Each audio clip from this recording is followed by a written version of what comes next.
Hi everybody, Tim Hughes here. I'm the CEO and co-founder of DLA Ignite. With me today I've got Don Carmichael, and we're going to be talking about the 4 things that people who built Stonehenge can teach us. Now, before we dive in to talk about that, Don, can you tell us where people can find you? Absolutely. Best place is LinkedIn. I'm Don Carmichael, and I'm absolutely sure you'll find me there. So I'm just going to, because there's some people watching this where English may not be their first language. Carmichael is Carmichael. Yes, very good. Yep. Yeah. A lot of English speakers struggle with that. So just to give you some context. So you're well known in the industry as the demo to win man. Oh, thank you. Your background is just for people to understand is we both have a B2B enterprise background. So there usually is a piece of software that's demonstrated. And what you do is that you teach people how to demonstrate that software to win bids. Yeah. Yeah, absolutely. The client interaction part. Yeah. Now, one of the things that people don't know about you is that you are big on Stonehenge. Yes. Yeah. Yeah. So tell us a little about that. Well, I've been interested in archaeology almost all my life. In fact, I could have, instead of doing electronic engineering, I did think about doing archaeology, but I think quite rightly surmised that, they're the most qualified, least paid job that you can do, because sometimes you're just a glorified landscape gardener. And please, anybody in archaeology, I've got huge more respect than that. So yeah, I've always been interested. Stonehenge obviously is the pinnacle of what most people will. It's world famous. It's a World Heritage Site. So I was very lucky. About a year and a half ago, 2 years ago, I had the opportunity to volunteer with the National Trust, and I had to do an apprenticeship. But over about a year, I kind of earned enough, hopefully, credibility for them to allow me to actually run and lead and guide walks around the Stonehenge landscape. So looking at what came before, why is it there, and what came afterwards.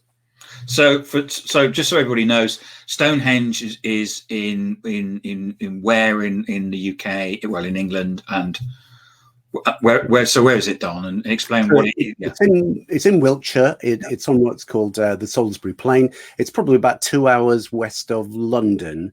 And I think probably most people, if you were going to, as a holiday maker, you were going to come to the UK, you possibly may have heard of it, and it may actually already be on your bucket list of the things you would want to visit Stonehenge. Yeah. So, you do Windsor Castle, Stonehenge, Bath, those sort of things. And it's basically a set of circles, and it was built 4,500 years ago. Yeah. They started, well, there was a lot more that happened before they actually put the thing we call Stonehenge now. The best way of describing it is about 3000 BC, so 5,000 years ago. They built a bank and a ditch and palisade and started to put some stones in there, which were called the blue stones, came from Wales. And then what most people now think of as Stonehenge, which is kind of the lintels and the megaliths, that's all about 2,500 BC, so 500 years later. And that's the great work and the kind of what we now kind of look at it and go, that's an amazing piece of architecture, and why you want to come and see it. So give me a description of what England or the United Kingdom looked like in those days. Obviously it didn't have the M25, and we didn't have the internet, we didn't have mobile. What did the UK look like? That's a good one. So you used to tell a story about squirrels, which is if you went back to 6,000 BC, a squirrel could literally go from Land's End to John O'Groats. So that's essentially from the bottom to the top. Bottom left-hand side to top right-hand side by leaping from tree to tree. And I think most people will have a sense of that there was a time when it was covered with trees. But that's not actually true, because even by then there were places where open spaces which would have attracted people, especially for hunting, hunter-gatherers. And the other thing, around about 6000 BC, is when the connection, so what is Britain, United Kingdom, used to be connected on not just a land bridge, it was part of mainland Europe. So around about 6000 BC, there was a great huge landslide, and that was round about the end. Sea levels rose, and that was the end, and that's how you now have, it's an island on its own. So it's mostly trees. Farmers have had about 1,000 years. By the time Stonehenge is started, they've had about 1,000 years. There's not a huge number of them. Had about 1,000 years of farming. There's lots of now kind of more open spaces, and it's on its own. It's an island. And how many people live in the United Kingdom? Right, great question. So one of my guide colleagues kind of says, he talks about the population of Swindon, and I live about 9 miles away from Swindon. That's in to north of Wiltshire, so I should know what the exact number is, but let's put it about 250,000 to maybe 300,000, some kind of number like that. So there's currently something like 65 million people currently. There is, which is huge. Yeah. But in those days there was about 200,000 people and 300,000 people spread over. And we're talking mainly, when we're saying the UK, we're actually talking Scotland, Wales, and England. We're not talking about Northern Ireland, which is part of the United Kingdom, but we're not talking about that at the moment. It's mainly the mainland of those three land masses. Yeah, it's very difficult to judge exactly how many. There's a better sense of it a lot later, like 1,000 years later. Once we get in the Iron Age, that there's probably about 1 million people then. But that's a long time later. So it's probably a good sense that that's how many people are there. Okay, so we started off saying that there's 4 things that the people who built Stonehenge can teach us. So let's get into this. So what's the first one? Well, I think you've put, don't focus on the technology, focus on the idea. So yeah. I need to go backwards a little bit and actually talk about how Stonehenge was built, what we know about it, which is actually quite a lot these days. About 2 miles away from Stonehenge is a place called Durrington Walls. And Durrington Walls, we now know, is where the people who built Stonehenge, and where the ceremonies that surrounded it ran about the time. So when I say built, I'm talking about 2500 BC. And they've only excavated part of it, but have now realized in the area that's called Durrington Walls, there could have been up to 4,000 houses. Their sense of a house, if anyone has heard of a place called Skara Brae, which is in the Orkneys, an island to the north of the mainland United Kingdom, their houses have almost exactly the same footprint. So probably about 4 people who live in a house, and it's got a hearth, a hard floor and a hearth in the middle of it. So kind of 4 people, 1,000 houses, maybe up to 4,000 people. So to put that in the context of, that's probably 1.5% of the whole population who have come together at one time to put up these giant sarsens. Work of a lifetime. It could have been 1 or 2 generations to do, probably no more. 10 to 40 years. People talk about that, but that is. And the other thing we know about Durrington Walls is there's huge feasting happening round about the winter solstice. So many people, if you have heard of Stonehenge, will think it was built for the summer solstice. You've come to 6 months too early. There is an alignment to that, but it wasn't built for that. It was built all about the sun kind of disappearing and coming back at the winter solstice. And there's a connection between this place 2 miles away where they lived. There's an avenue there and a ceremonial ritual circles there, and there's a connection where the sun would rise on midwinter solstice, and there would be a ceremony would start there. It connects to the River Avon, and then the River Avon is a thing called the Avenue, which then takes quite a long route with a couple of dog legs in it, and then approaches Stonehenge. And you would presumably process up it, or the spirits would process up. And the final dog leg actually takes it with a true alignment with the sun setting on the winter solstice.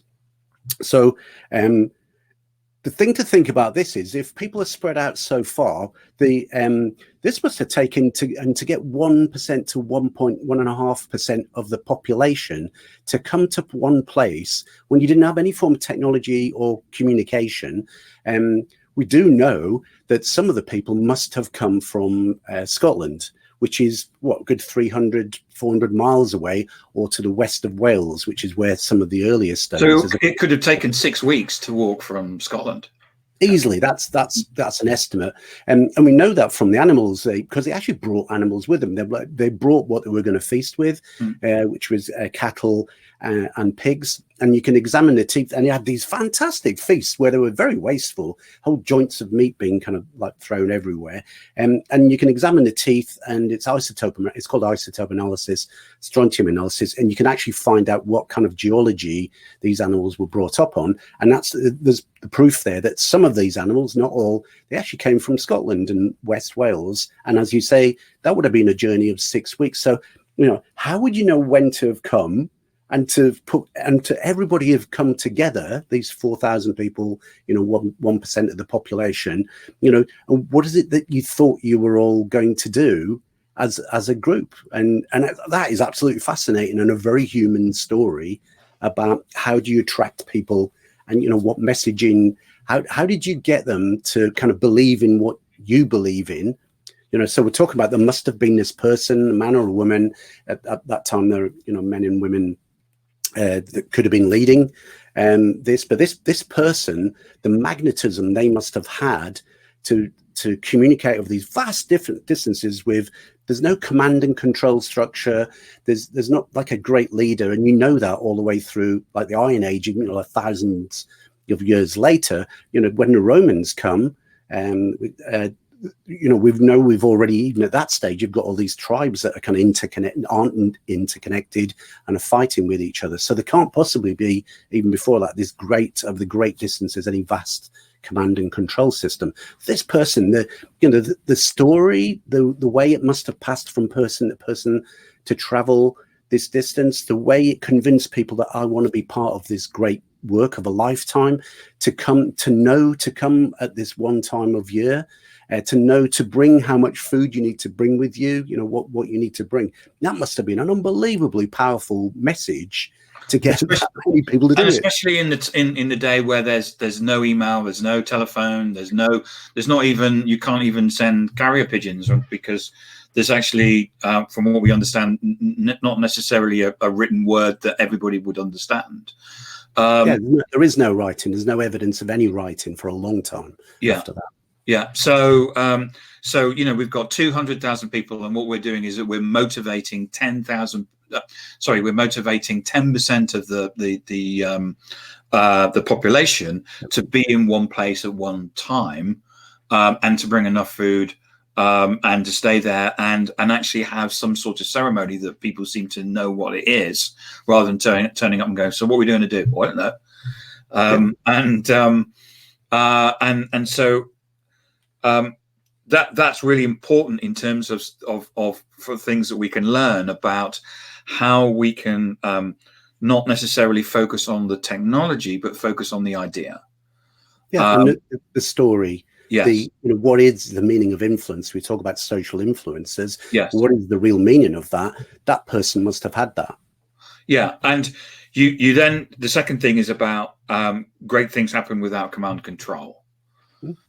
So rather than, these people were coming of their own free will, seem to be. That's actually a very, very good point, because round about the same time as Stonehenge is being built, the Great Pyramids, the ones that we know, there were pyramids that were built beforehand, and you can, in Egypt, and you can see the evolution of how a pyramid's built. But the Great Pyramids, the wonders of the world, they're getting built round about the same time. And we know where these people, the people who built it, live. They're certainly not slaves. They're respected. They have medical people with them. They've got these amazing skills that they've developed, and there's respect for them. They're certainly not slaves in any way. These people want to do it, and again, there's some influence of and understanding of what the work they're doing, for the common good. So the people that are building Stonehenge are actually motivated in some way to do this. They're not slaves. They're not. So it's a bit like, I guess, when we went and built churches, We built churches because we wanted to, or we built mosques because we wanted to, because we saw that there was a common good and we needed to. There was something that we were aligning to, and it's the same with Stonehenge. I'm guessing. Yes, yeah. The way archaeologists term it these days as well is if you think these people have come down from Scotland and Wales, they're not going to regularly be able to use this. So, why did they do it? And they use this phrase called "the meaning is in the making." Is right. That this must have been all about the effort and the community and the fact that you built it, not that you're going to be able to use it, but the fact that you came together and the that influence and the willpower and the common understanding of the meaning of community of what it is, the meaning of what you're doing, and how well that must have been understood and shared must have been extremely strong for them want to do that. Build something that you're not going to use.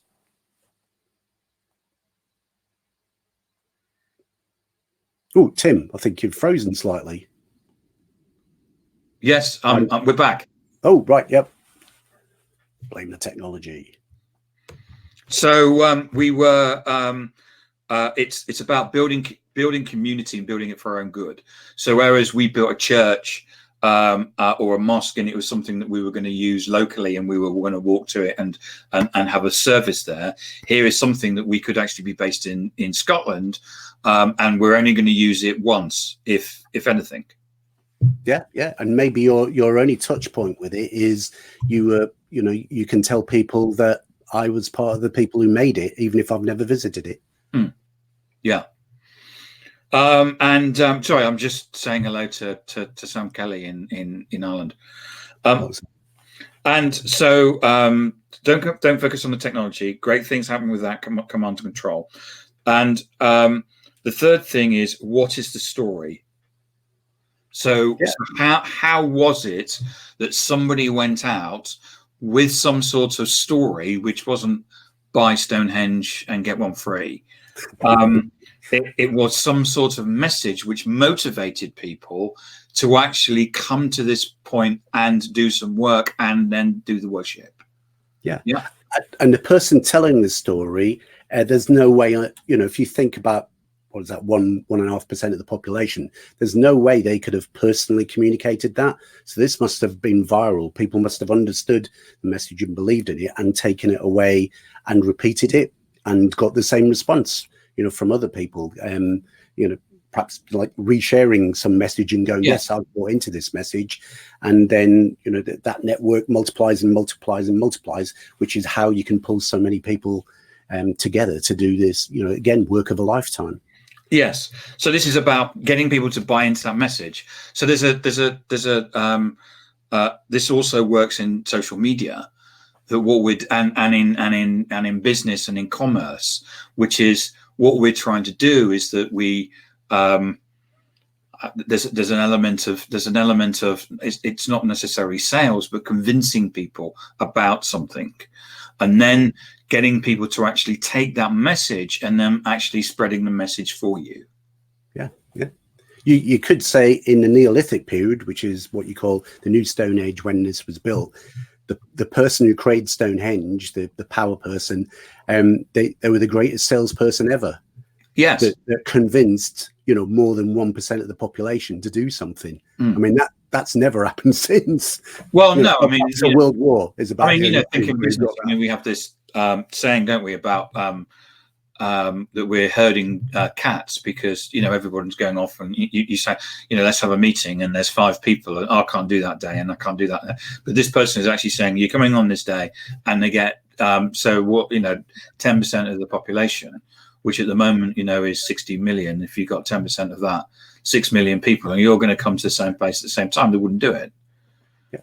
I mean, and that's really interesting in the way that what we have is this parallel with the way that Stonehenge was built, and actually the way that we can sell and market things. I mean, we talk a lot here at DLA Ignite about not selling to your network because your network kind of knows you, but selling through your network. So that's getting people that, if you think about LinkedIn, is your second connection or your third connection.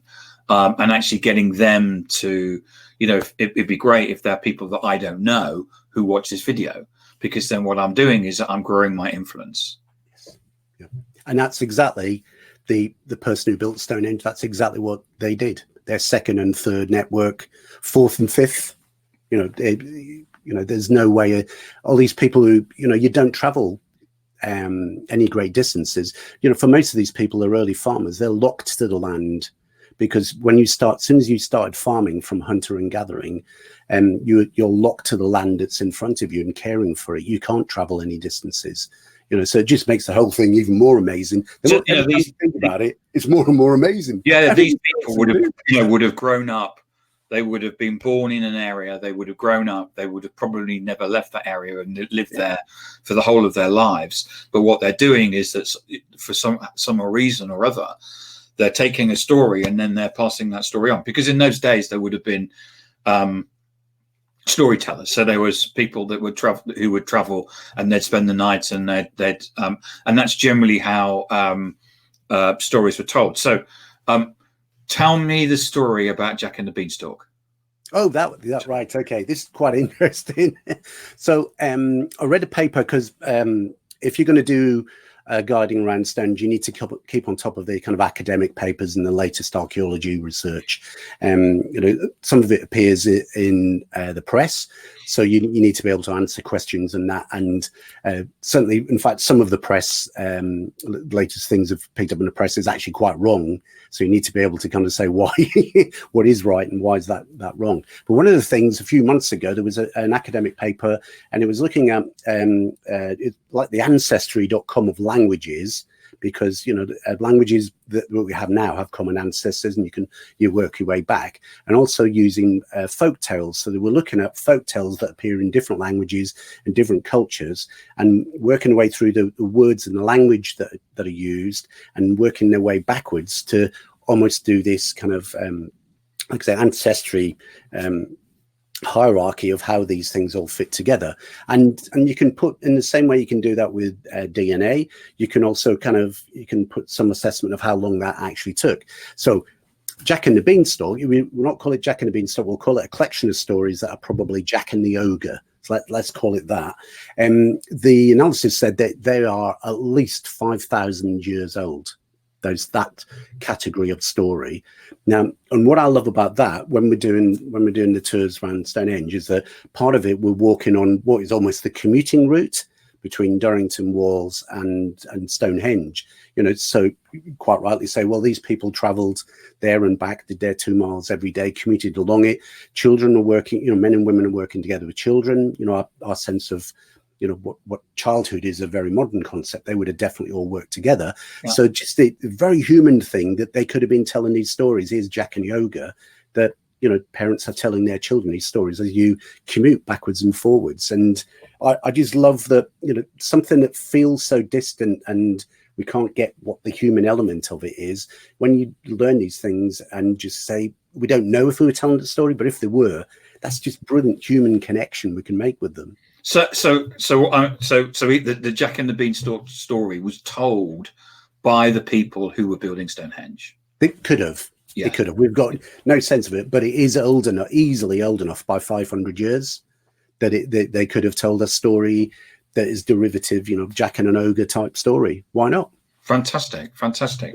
So let's just recap on the 4 things that the people who built Stonehenge should teach us. So first thing is, don't focus on technology. Yeah. What technology do they have? Yeah. A good story. Great things happen without command and control.